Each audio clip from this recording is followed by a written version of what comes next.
અને હું ગમે તે કરીશ, હું તને ગમે ત્યાં ભરાઈ દઈશ, હું તને કાર્યક્રમો નહીં કરવા દઉં, સ્ટેજ ઉપર નહીં ચડવા દઉં. તો તમે કઈ સમાજના બાપ તો છો નહીં ભાઈ. સત્તાનો દુરુપયોગ કરીને આને અત્યારે મારા વિરુદ્ધ એફઆઈઆર દર્જ કરાઈ છે. લોકોને ગેરમાર્ગે ના દોરશો. તમારું પાપ અટકાવવા માટે તમારા પાપનો ઘડો ફૂટી જવાની તૈયારીમાં છે.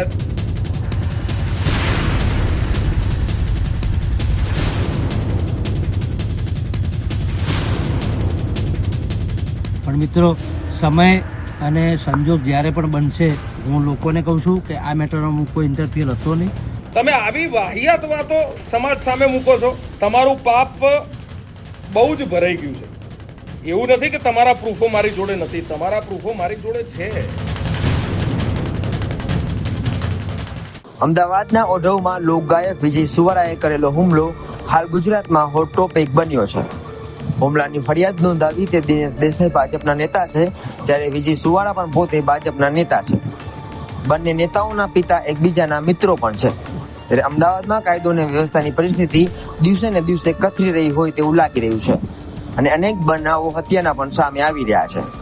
ત્યારે જાણીતા લોકગાયક વિજય સુવારાએ તેના ભાઈ અને 50 થી વધુ મિત્રો સાથે મળીને ઓઢવ વિસ્તારને બાનમાં લેવાની ઘટના સામે આવી છે.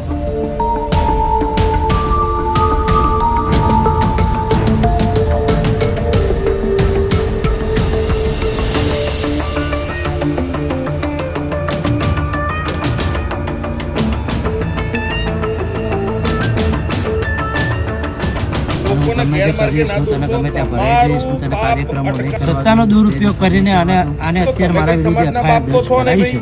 ગુરુવારના રોજ ગુજરાતના જાણીતા કલાકાર વિજય સુવારા સામે થયેલી ફરિયાદ ઘણી ચર્ચામાં રહી છે.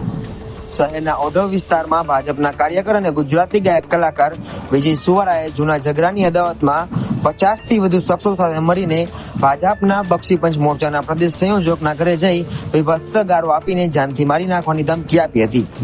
એટલું જ નહીં, તેઓ 20 કાર અને 10 બાઇક ઉપર હાથમાં લોખંડની પાઇપો અને ધોકાઓ સાથે આવ્યા હતા. તેમજ સંયોજકને ભાજપ છોડી દેવાની અનેક વખત ધમકીઓ પણ આપી હતી. ત્યારે હવે લોકગાયક સુવારાએ પોતાની ઉપરના આરોપોને નકારી કાઢ્યા છે અને દેસાઈ ઉપર ખંડરી ઉઘરાવવાનો આરોપ મૂક્યો છે. આ દિનેશ દેસાઈ નામનો વ્યક્તિ સસ્તી પ્રસિદ્ધિ મેળવવા માટે 3-4 વર્ષથી મારા પાછળ પડી ગયો હતો. મને હેરાન કરતો હતો, મારા જોડે ખંડણી કરતો હતો, ઉઘરાણી કરતો હતો અને મને એવું કહેતો હતો કે મારી સત્તા બહુ છે, મારી પહોંચ બહુ ઊંચી છે અને હું ગમે તે કરીશ, હું તને ગમે ત્યાં ભરાઈ દઈશ, હું તને કાર્યક્રમો નહીં કરવા દઉં, સ્ટેજ ઉપર નહીં ચડવા દઉં. આ બધું એનું કરવા પાછળનું માત્ર એક જ કારણ છે કે અમારી સમાજની દીકરીઓને એ અવારનવાર હેરાન કરતો હતો, જેની ફરિયાદો 5 થી 6 મારા જોડે આવી, જે વિશે અમે સામાજિક કાર્યકરો એના ત્યાં મોકલ્યા. આ વાત એને ખટકી અને એને મને સીધી ધમકી આપી કે આ બાબતે કોઈ મારા ઘરે આવવું જોઈએ, મને કોઈ પ્રશ્ન પૂછવા જ નહીં. અને સત્તાનો દુરુપયોગ કરીને આને અત્યારે મારા વિરુદ્ધ એફઆઈઆર દર્જ કરાઈ છે. પણ મિત્રો, સમય અને સંજોગ જ્યારે પણ બનશે, હું લોકોને કહું છું કે આ મેટરમાં હું કોઈ ઇન્ટરફિયર હતો નહીં, હું હાજર નહોતો નહીં. વિજય સુવારાના આરોપ બાદ વિડીયો નિવેદન બહાર પાડી દિનેશ દેસાઈએ છેડતીના આરોપને નકાર્યા હતા અને છેડતીના પુરાવા રજૂ કરવા માટે પડકાર ફેંક્યો હતો.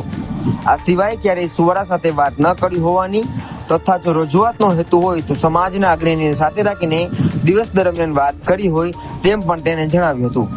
આ સિવાય દેસાઈએ આરોપી સુવારા સાથે અન્ય સમાજના તથા કથિત રીતે ગુનાહિત પૃષ્ઠભૂમિ ધરાવતા શખ્સોની હાજરી અંગે પણ સવાલ ઉભા કર્યા હતા. આજે જે ભાઈ કલાકાર વિજય સુવારાનો હમણાં છેલ્લો મેં વિડીયો જોયો, એમાં એમને ઘણી બધી વાતો કરી. એ વાતોની શું સત્યતા છે અને એમાં શું તથ્ય છે એ જણાવવા માટે આપ સમક્ષ હાજર થયો છું. એમને વાત કરી રબારી સમાજની દીકરીઓની વાત કરી. રબારી સમાજની દીકરી કે બેન એ અમારા સમાજ માટે યા તો અમારા બધા માટે એ સન્માનનીય દેવી સ્વરૂપા છે. રબારી સમાજની બેન દીકરી એ અમારા માટે સન્માનની ભૂમિકામાં હોય છે. અને આજે એ ફસાયા પછી રબારી સમાજની કોઈ બેન દીકરીને વચ્ચે લાવી આડા હાથ કરી અને પોતે બચવાનો પ્રયત્ન કરતા હોય તો બિલકુલ ખોટો પ્રયત્ન છે. એમને કીધું 5 દીકરીઓએ મને આવી અને દિનેશભાઈના વિરુદ્ધમાં કમ્પ્લેન કરી. તો 5 દીકરીઓએ તમને આવીને કમ્પ્લેન કરી તો એનું પ્રૂફ લાવો. એક બીજી વસ્તુ એવી છે કે 5 દીકરીઓએ આવી અને તમને કમ્પ્લેન કરી તો તમે કઈ સમાજના બાપ તો છો નહીં ભાઈ કે તમને સમાજની દીકરીઓએ આવીને તમને કમ્પ્લેન કરી? એક આ સૌથી મોટો મુદ્દાનો વિષય છે. અચ્છા, મેં કોઈને મેસેજ કર્યો હોય, કોઈને મેં ફોન કર્યો હોય તો એ સમાજની દીકરી સામે લાવે, મને ક્યારેય વાંધો નથી. જીવનમાં આજ દિન સુધી આ પ્રકારની કોઈ પણ પ્રકારનું કૃત્ય મેં કર્યું નથી, એની પેઢીએ કરેલું છે. એ બધું જ મારે હવે જાહેર કરવાનું છે. રબારી સમાજ તો જાણે જ છે બધું કે એની પેઢીએ શું કરેલું છે, કેવા કૃત્યો કરેલા છે. એ વાત મારે અત્યારે કરવી નથી. મારે કોઈને આટલી નિમ્ન કક્ષાની વાતો હું જીવનમાં ક્યારેય મારા મોઢે હોય જ નહીં. મેં રબારી સમાજમાં સારા કાર્યો કરવા માટેના કામ કર્યા છે. રબારી સમાજનું કોઈ નુકસાનનું કામ થાય એ પ્રકારનું કામ મેં જીવનમાં ક્યારેય કર્યું નહીં હોય. એમને વાત કરી ખંડણીની કે દિનેશભાઈ દેસાઈ મારી જોડે ખંડણી માગે છે.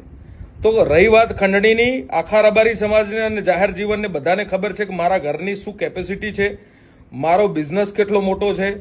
અને બિઝનેસ આટલો મોટો હોવા છતાં જો હું એના જોડે 5-25 હજાર રૂપિયાની ખંડણી લેવા વાળો હોઉં તો એ ક્યારેય કોઈના માનવામાં નહીં આવે. એ પૈસા ઉઘરાવાનું કામ એમનું છે. એક પ્રોગ્રામના એ 50,000 લેતા હશે, લાખ રૂપિયા લેતા હશે, કે કદાચ 1.5 લાખ રૂપિયા લેતા હશે. તો એમાંથી કંઈ 50,000 રૂપિયા મારે લેવાના હોય એવું ક્યારેય હોય જ ના શકે. આજે દારૂ પી અને મારા ત્યાં ઓઢવની અંદર એ લોકો જે આવ્યા હતા એમનું કહેવું એવું હતું કે હું જવાબ લેવા આવ્યો હતો. અચ્છા, જવાબ લેવા આવ્યા હતા તો રબારી સમાજના વ્યક્તિઓને લઈને આવ્યા હતા ને ભાઈ. અધર કાસ્ટના વ્યક્તિઓ જે ક્રિમિનલ રેકોર્ડ સાથે જોડાયેલા છે, જેમના બધાના ઉપર ગુજકો એક્ટ લાગેલી છે, અલગ અલગ પ્રકારના ગંભીર ગુનાઓ દાખલ થયેલા છે, તો એવા વ્યક્તિઓને શા માટે તમારે ભાઈ જવાબ લેવા લઈને આવવા પડે? જવાબ લેવા આવ્યા હતા તો રબારી સમાજના લોકોને લઈને આવ્યા હતા. તમે રબારી સમાજના લોકોને તો લઈને આવ્યા નથી. દારૂ પીને આવ્યા છો તમે પોતે, એ પણ તમે અને નહીં, એ સીસીટીવીમાં દેખાય છે. તમે એવું કહો છો કે હું ત્યાં ગયો જ નથી. તમારું મોબાઈલ લોકેશન ત્યાંનું બોલે છે, તમે સીસીટીવીમાં દેખાવ છો.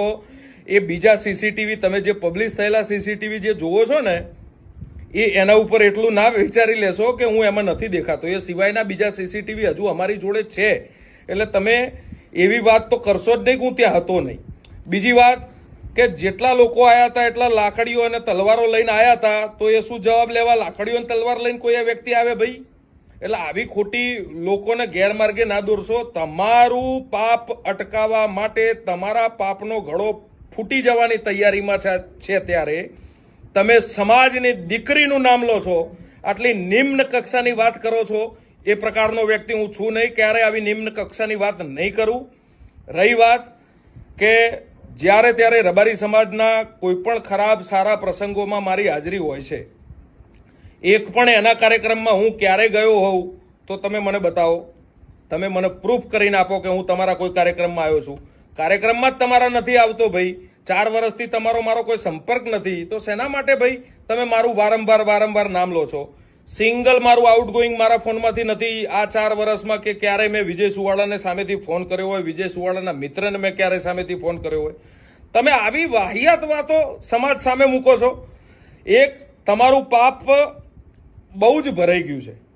એવું નથી કે તમારા પ્રૂફો મારી જોડે નથી, તમારા પ્રૂફો મારી જોડે છે અને એ હું સાર્વજનિક કરીશ. તો તમે કોડીના નહીં રહો ભાઈ. તમારા પરિવારના બધાના પ્રૂફો મારી જોડે છે. જો એ હું સાર્વજનિક કરીશ તો તમે કોઈ કામના નહીં રહો. રહી વાત ધમકીની, ખંડણીની, તો મારું ઘર ધમકી આપે એવું ક્યારે કામ ના કરી શકે. હું ક્યારે કોઈ વ્યક્તિ જોડે ખંડણી માગું એવું ક્યારેય ના બની શકે. એટલા માટે ના બની શકે કે મારી પોતાની ફાઇનાન્શિયલ ઇન્કમ સારી જ છે, મારી ફાઇનાન્શિયલ કેપેસિટી સારી જ છે. હું ક્યારે પૈસા ઉઘરાવા જતો જ નથી. હંમેશા રબારી સમાજના સારા અને નરસા કામમાં હું ખડે પગે ઉભો છું. એ રબારી સમાજ જાણે છે. મારે કોઈને મોઢે કહેવા નથી જવાનું. રહી વાત આ બેન દીકરીની કે 5 દીકરીઓ આવીને તમને કીધું, તો ભાઈ તમે સમાજના ધણી છો નહીં કે તમને 5 દીકરીઓ આવીને કીધું. અચ્છા, તમને 5 દીકરીને હું તો કહું છું એક દીકરીએ કીધું કે દિનેશભાઈ દેસાઈએ મને મેસેજ કર્યો, તો એનું પ્રૂફ લાવો. એ પ્રૂફ હશે તો જ આગળ વાત થશે. હવે બાકી હવે આ એફઆઈઆર જે થઈ છે, તમે જે કૃત્ય કર્યું છે એમાં એફઆઈઆર થઈ છે. તમે જે ખરાબ કારનામું લુખાઓ લઈને આવીને કર્યું છે એમાં એફઆઈઆર થઈ છે. અને જો જવાબ લેવા તમે મારી જોડે આવ્યા હતા, રબારી સમાજના લોકો જવાબ લેવા આવ્યા હતા, તો એ તો દિવસે પણ આવી શકે ભાઈ. અને એ વડીલોની વાત હતી તો વડીલોને પણ મળી શકે. તમે લુખ્ખા અને જે ગંભીર ગુનાઓ આચરેલા લોકોને તમે મારા ત્યાં લઈને આવ્યા હતા, તો તમે જવાબ લેવા નથી આવ્યા. જવાબ લેવા આવ્યા વાળો માણસ લાકડી અને તલવાર લઈને પણ ના આવે. એ બધા સીસીટીવી પણ છે જ ભાઈ. અને જવાબ લેવા વાળો 20 ગાડી, 9 બાઇક અને 1 રિક્ષા, એમાં બીજી જ્ઞાતિના લોકોને લઈને જવાબ લેવા આવવાનો અધિકાર તમારો નથી ભાઈ. એટલે આ વિડીયોના માધ્યમથી રબારી સમાજને હું વિનંતી કરું છું, સાચું શું છે, સારું શું છે, ખરાબ શું છે, આપ સૌ જાણો છો. આ વિડીયોના માધ્યમથી એટલી લાગણી દર્શાવું છું કે જો રબારી સમાજ માટે મેં ક્યારેય પણ નાનું મોટું કામ કર્યું હોય તો મને આપનો આશીર્વાદ, આપનો પ્રેમ દર્શાવજો. આભાર, ધન્યવાદ. દિનેશ દેસાઈનો આરોપ છે કે વિજય સુવાળાએ તેને ધમકી આપી હતી, તો સામે સિંગર વિજય સુવાળાએ દાવો કર્યો છે કે દિનેશ દેસાઈ સમાજની દીકરીઓને પરેશાન કરતા હોવાનો આરોપ લાગી રહ્યો છે. કોણ સાચું અને કોણ ખોટું એ તો સમય આવે ત્યારે જ ખબર પડશે, પરંતુ હાલ તો ભાજપના નેતા વિજય સુવાળાની મુશ્કેલીઓ વધતી દેખાઈ રહી છે.